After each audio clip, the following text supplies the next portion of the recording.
Hello and welcome back. Let's work another problem from your textbook as an example of how to apply some of the concepts we've been studying. We have chosen to do OpenStax problem number 640 for this video. So you can get your textbook and read along or your access online. The existence of a dwarf planet Pluto was proposed based on irregularities in Neptune's orbit. Pluto was subsequently discovered near its predicted position. But it now appears that the discovery was fortuitous because Pluto is so small and the irregularities in Neptune's orbit were not well known. To illustrate that Pluto has a minor effect on the orbit of Neptune, let's compare it to the closest planet to Neptune. So in A, calculate the acceleration due to gravity at Neptune by Pluto when they are 4.50 times 10 to the 12th meters apart as they are at present day. And we are given the mass of Pluto as 1.4 times 10 to the 22 kilograms. Part B, calculate the acceleration due to gravity at Neptune due to Uranus, presently 2.50 times 10 to the 12th meters apart as they are present day today.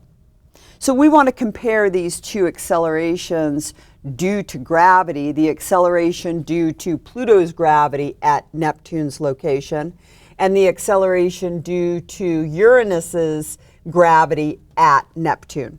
So part A and part B are to calculate each of those. So remember that the acceleration due to an entity's gravity has the common form, big G, mass of whoever's entity we're calculating the acceleration due to, divided by how far it is away from the center of that entity, so how far away the point is from the center of that entity. So in part A, we want to know what the acceleration due to Pluto's gravity is at Neptune. So this is the acceleration due to Pluto at Neptune. We'll just label that P comma N. And so that's going to be equal to big G. Whose mass? Well, this is Pluto's acceleration due to gravity. So this is going to be the mass of Pluto divided by how far away I am from Pluto to the point that I'm interested in. So I'm at Neptune's center for my point of interest, and that distance is shown here graphically as R1, and we're given that distance R1 in the problem statement as 4.50 times 10 to the 12th meters. So, and this is squared. Okay, so this is the common form. We now have it. Everything's defined over here on the left-hand side, so we can just go ahead and plug things in.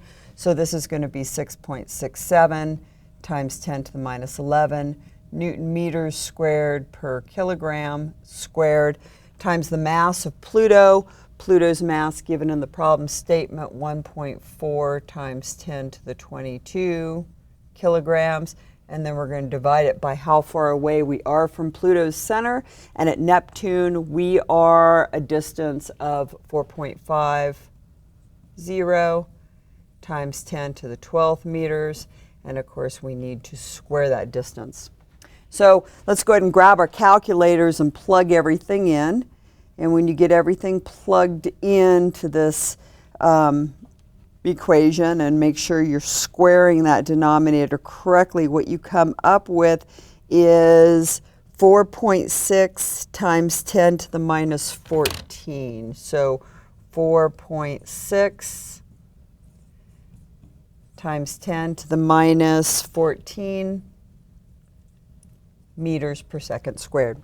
So this is the acceleration due to Pluto's gravity at the center of Neptune. Now in part B, we want to calculate the acceleration due to Uranus's gravity at the center of Neptune.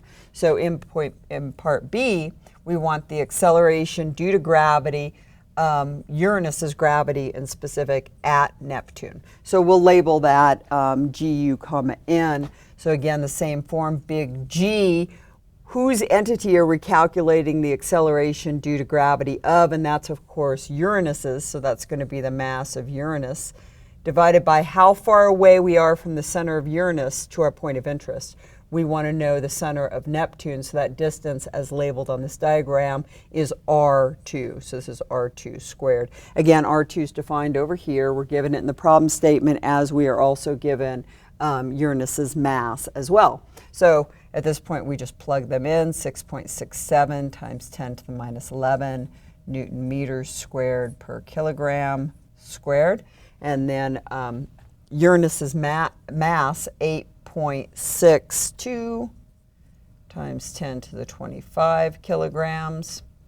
And then we're going to divide that by how far away we are from the center of Uranus, and that is at Neptune's location, R2, 2.50 times 10 to the 12 meters. And of course, we want to square that. So let's get our calculator and plug in those values. And what you come up with for the acceleration due to Uranus's gravity at Neptune's location is 9.20 times 10 to the minus 10 meters per second squared.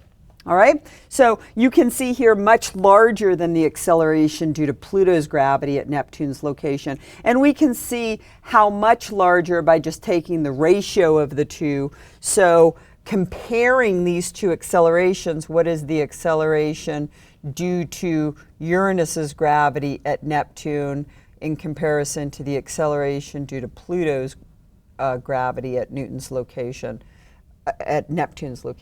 So Uranus's gravity at Neptune's location we know is 9.20 times 10 to the minus 10. And we're going to divide that by the acceleration due to Pluto's gravity at Neptune's location, and that is 4.6 times 10 to the minus 14. Notice I dropped the meters per second squared from the numerator and denominator. They would cancel anyway, and I've kind of running out of room a little bit. So when we plug this into the calculator, what do we get here? So 9.2 to the minus 10, divide that by 4.6 to the minus 14. We get 20,000, or 2 times 10 to the fourth.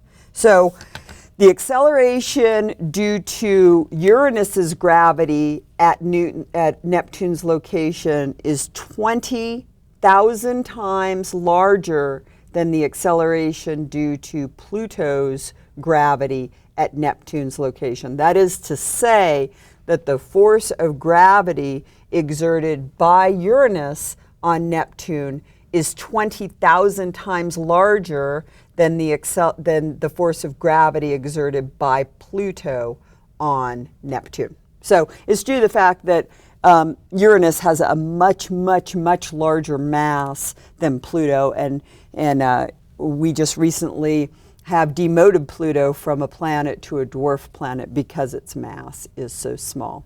So gives you an idea of how to apply some of the concepts we learned in Chapter 6. We'll see you next time.